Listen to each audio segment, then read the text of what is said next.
ভাই আমার একটা নুডলস দেন আর হচ্ছে একটা লাক্সা দেন।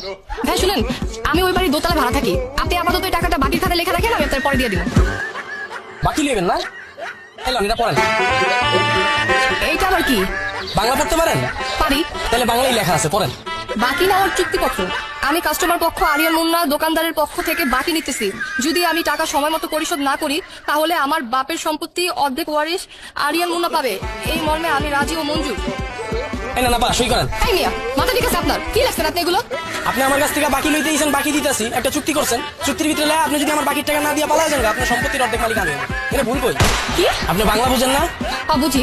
তা আমি তো বাংলাই কথা কইতাছি। তাই মিয়া, আপনার অল্প কিছু টাকা বাকি নিয়ে কি আমি এলাকা ছেড়ে পালা যাবো নাকি? আরে আপা, কম তো যায় না। যারা পালায়া যায় আর আপনার মতো সুন্দর করে বাকি চায়, তারপর পালায়া যায়।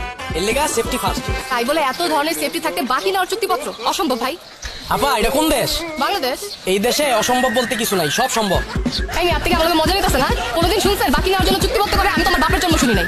আপনি আগে শুনেন নাই, এখন শুনলেন। কারণ আপনি যদি বাকি লাগে এলন কলম সাইন করেন, আর নাইলে হেনতে যান, দেন চুক্তিপত্রটা দেন। আরে ভাই, বাকি দিবেন না সেটা আগেই করতে পারতেন। এত নাটক করার কি দরকার ছিল?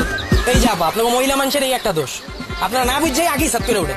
আমি কি কইছি একবারও বাকি দিব না? আমি কইছি আমার দোকান থেকে যদি আপনি বাকি লইতে চান, এই যে চুক্তিপত্র সাইন করে তারপর বাকি লইয়া যান। আর যদি সাইন না করেন তাহলে চুক্তিপত্রটা দেন, আপনার আমি মাল দিব না। আমি কি আপনার টাকা মেরে এলাকা ছেড়ে যাবো না নাকি? আপা, কম তো যায় না। যারা আমার এই দোকান থেকে বাকি খায়, এলাকা ছেড়ে পলায়, হারাই আপনার মতো বোরকা পুরা ঘুরে। কারণ সময় নষ্ট করে লাভ নাই। এলন কলম সাইন করেন, মাল দিয়ে লইয়া যান, দেন, ধরেন।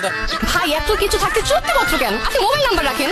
আপা, আপনি যখন আমার দোকান থেকে 2000 টাকার বাজার চুইসা, তারপর আপনার 20 টাকার সিমটা ভাঙ্গা ফালায় দেন, তখন আপনার আমি কই খুঁজো? আপনি তো আমার 2000 টাকার মাল চুইসা গেছেন। তাই নিয়া, আপনার অল্প কিছু টাকা লাগে কি আমি আমার সিম ভেঙে ফালা দিব নাকি? আমি কি বাটপার? আপা, কম তো যায় না। যারা বাটপারি করে, হ্যাঁ আপনার মতো এরকম নাকের ভিতরে নাক ফুল করে ঘুরে। আমি কি করুন? কোন কারে বিশ্বাস করুন? হ্যাঁ, কি যুগ আইলো, মুদির দোকানে আজকাল চুক্তিপত্র দিয়ে সদাই নেওয়া লাগে। আপা, কি করুম কোন? এই যে এতটুকু একটা দোকান দেখলেন, 2 লাখ টাকা অ্যাডভান্স দিয়া লইছি, 3 লাখ টাকার মাল উঠাইছি। দেখা যায় প্রতি মাসে বাকি যায় 30,000 টাকা। আপনার মতো সুন্দর মতো ব্যবহার ট্যাবহার করে 30,000 টাকার বাকি লইয়া যাইতেছে। এবার আর খুঁজে পাই না। আমার এই লস টিকাটা বলবো কোন? কি কোন ভাই, এই কয়টা টাকা লেগে এলাকা ছেড়ে জায়গা? আপনার টাকা দেখি সবাই বাড়ি করে নাকি? হ্যাঁ, 2 দিন আগে এই যে পিছের এলাকায় গেছি, আমার দোকান তো সদাই খেতো। তাও আবার বাকিতে প্রতি মাসে 50,000 টাকা। এই টাকা না দিয়া 3 বছর একটা বাড়ি উঠে আলেছি। পরে শোনা আমি আসল কাহিনী বুঝছি। কাহিনী? কি কাহিনী? ওই লোকে বাজারের টাকা বাঁচায় বছরের পর বছর আমার দোকানতে বাকি খায় বাড়ি উঠে আলেছি। এখন ভাই আমি কাউকে বিশ্বাস করতে পারি না। আপনার যদি বাকি লাগে চুক্তিপত্র সাইন করেন। চুক্তিপত্রে লেখা আছে, আপনি যদি আমার বাকি টাকা শোধ করতে না পারেন তাহলে আপনার বাপের যত সম্পত্তি আছে এর অর্ধেক ভাগ আমার।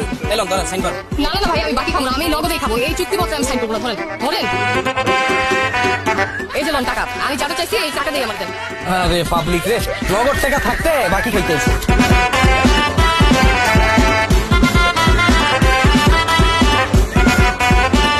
এলাম আপা।